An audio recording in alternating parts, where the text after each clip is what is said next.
si on reste statique sur place, il se passera pas grand-chose. Fait que Joey et Tania vont nous expliquer c'est quoi les tactiques qu'ils ont trouvées dans la nature pendant 30 jours pour faciliter les déplacements le plus possible.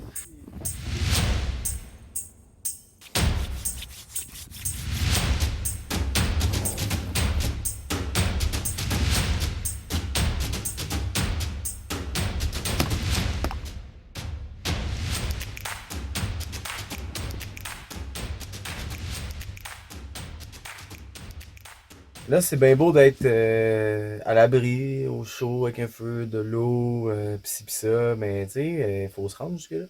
Ben, c'est une pas pire tâche des fois, tu sais, quand on prévoit rester, mettons, un mois dans un endroit où ce que on n'a aucune sécurité assurée.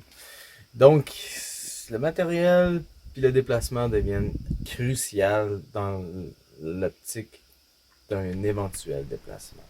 Puis tu vas te rendre compte que d'avoir des bonnes tactiques de déplacement, ça permet d'accomplir d'autres besoins et puis de créer plus de facilité, plus de confort, puis plus d'harmonie dans ta vie en forêt.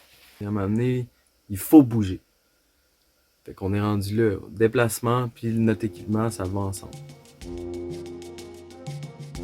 C'est impossible de vivre dans le bois en fait sans se déplacer. Il faut qu'on se déplace pour tout, pour juste apporter notre matériel jusqu'à notre campement. C'était quand même plusieurs déplacements. Fait que c'est sûr que ça m'a permis de réadapter le matériel que j'ai avec moi pour pouvoir me déplacer parce que je veux pouvoir me déplacer le plus léger possible.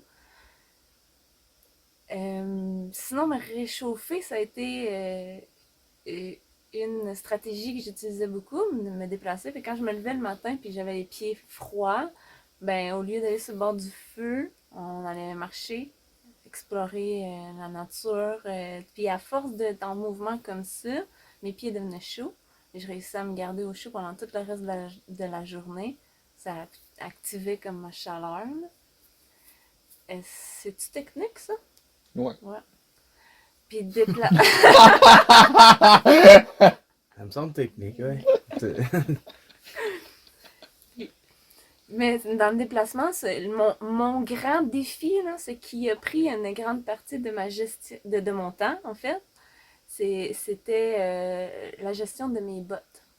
Donc, les feutres. J'ai beaucoup aimé marcher avec des feutres. Fait que quand les conditions étaient pas adéquates pour les feutres, mais je mouillais mon feutre. Fait que là, après ça, j'étais pris à devoir le sécher parce que sinon, ça mouillait mes bas, donc mes pieds, donc le froid qui prend dedans. Puis là, quand on est tout le temps dans le froid, ben, ça se réchauffe pas. Là, donc, il faut enlever l'humidité pour mettre du sec. Fait que gérer mes bottes, ça a pris beaucoup de temps, mais c'était pour avoir un super déplacement où que je sais que je suis confortable quand je marche, je ressens bien le sol, tu sais, je peux me déplacer avec plus grande facilité. Fait que je voulais éliminer la botte de caoutchouc pour marcher avec plus de liberté. Déplacer aussi, c'était après, j'ai accordé beaucoup de temps dans mon déplacement pendant ces 30 jours-là parce que ça m'a beaucoup aidé pour toute la façon dont je, je me réorganisais constamment pour mieux m'adapter aux conditions. Marcher m'a permis de trouver des solutions. Le déplacement quotidien, ça devient vraiment une compétence. Dans le sens où il y a des façons d'optimiser ces déplacements au niveau de l'énergie qui en écouter pour faire en sorte que justement tout soit fluide, tout soit parfait quand on est en forêt. Quand votre équipement respecte ça puis que ça devient facile de se déplacer en forêt, euh, c'est fou au quotidien comment ça devient très envisageable de se lever de son lit puis de faire ok, je vais aller me promener un peu, tu sais. Mais mettons que vous avez, je sais pas, par exemple, moi, une botte, vous avez une botte qui vous fait mal à un pied, ben déjà là, vous avez quelque chose qui restreint votre déplacement, puis qui vient perturber vos désirs de continuer la course, tu sais, parce que le déplacement, il est nécessaire. Donc, d'avoir de l'équipement qui est bien agencé au déplacement, c'est hyper important. Ensuite, le déplacement il est pratique pour pister, trouver des traces, des gîtes, des repères. Euh, le déplacement il est bon pour le moral. C'est un facteur hyper important pour moi, pour le moral. Ça fait du bien. Se réchauffer le matin quand il fait vraiment froid.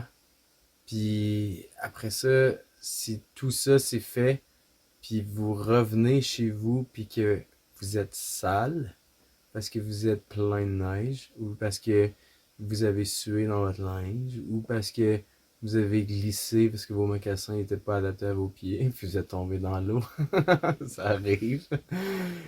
Ben, c'est peut-être à revisiter dans ce cas-ci votre matériel ou votre façon de vous déplacer parce que normalement, l'idéal, ce serait de rentrer chez soi avec le moins de travail à faire après ça sur son matériel parce que c'est du temps encore qu'on sauve puis qu'on veut sauver pour pouvoir passer à la prochaine étape.